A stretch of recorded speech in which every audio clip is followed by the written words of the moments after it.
Pundasti guyad mansuri dudu didam labbe guyad mansuri bosi dam হাত বলবে আমার দ্বারা চুরি করেছিল কলমের খোসা দিয়ে 5 লাখ টাকা কামাই করেছিল labbe guyad mansuri bosi dam ঠোঁট বলবে আল্লাহ আমার দ্বারা বেগানা নারীর মুখে চুমা খাইছিল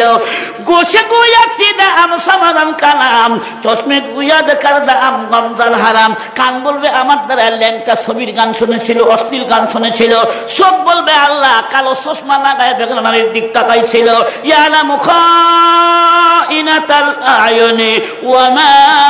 তুখফিস সুদূর আল্লাহু আকবার বলেন বলি আর সবার চোখে ফাঁকি দিয়ে গুনাহ করবেন এই চোখ আমার বিরুদ্ধে আপনার বিরুদ্ধে সেদিন সাক্ষী দিবে ভাইরা আমার আল্লাহ কি আমাদের বিচার করতে পারে না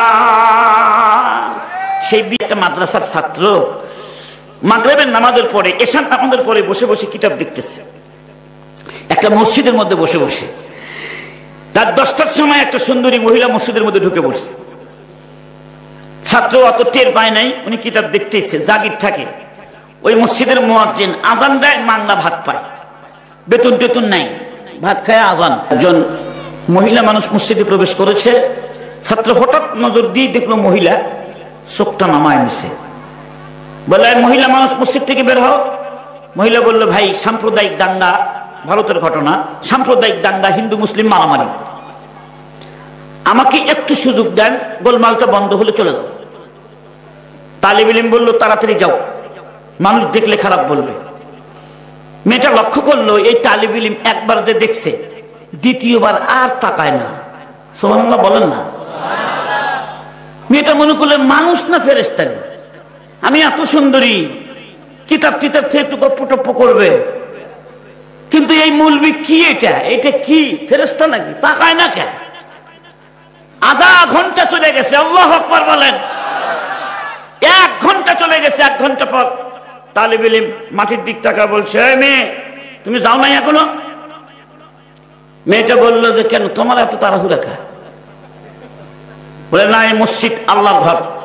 তো মসজিদ আল্লাহর ঘর এটা আমিও মানি কেমনে যাবো এত রাত আমি রাতখান মসজিদে থাকতে চাই তালিব ইলম কো সর্বনাশ আমি আযান দিয়ে খাই আমি সেটা ভাত খাই সকালবেলা যদি আসে কোনো মুসল্লিরা তোমাকে আমার ঘরের মধ্যে আল্লাহর ঘরে দেখে আমার ইমাম মুয়াজ্জিনও যাব ভাতও বন্ধ হবে মানুষ সন্দেহ করবো কিনা তুমি যাও তো ডিস্টার্ব করো না ঝামেলা করো না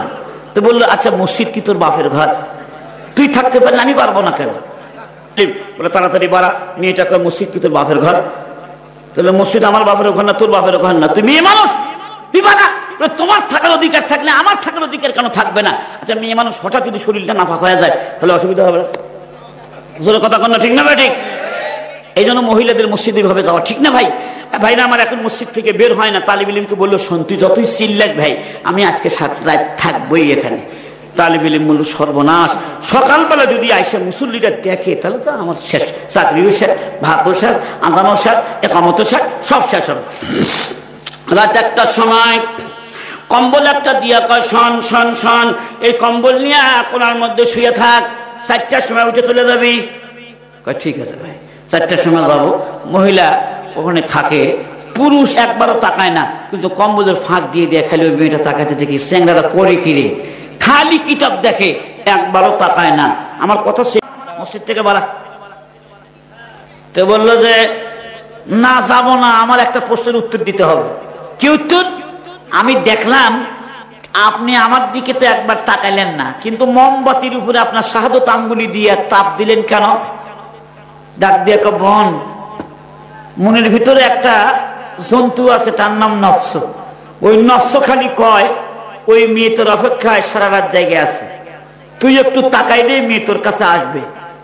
আমি তখন মনকে বললাম মন এখানে তার সাথে কথা বললে দুজুক খাটা লাগবে দুজুকের আগুন সহ্য করতে পারবি কিনা ইন্টারভিউর জন্য দুনিয়ার মোমবাতির উপরে হাত রাখলাম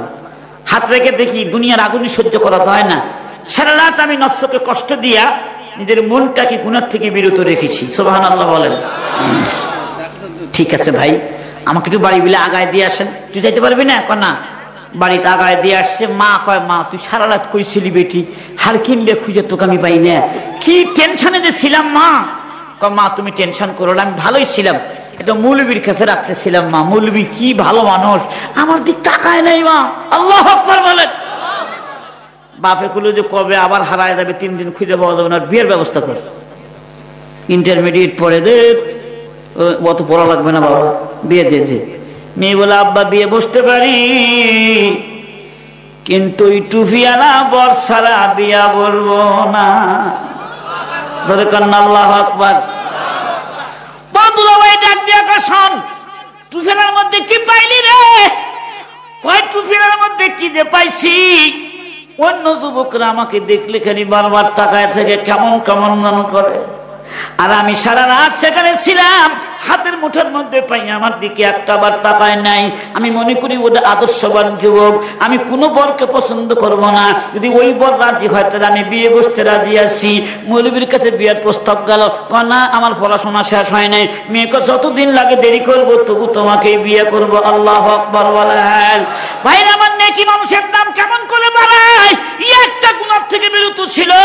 ওই গরিবের ঘরে আল্লাহ পাক এই ধনী মেয়ের সাথে বিয়ের ব্যবস্থা করে দিলেন। ওই দুনিয়া তো দাম আছে, আখিরাত তো দাম আছে। নেকি করলে দাম বাড়ে, গুনাহ করলে মানুষের দামটা কমে যায়। তাহলে কি করতে হবে? নেকি করতে হবে না গুনাহ করতে হবে?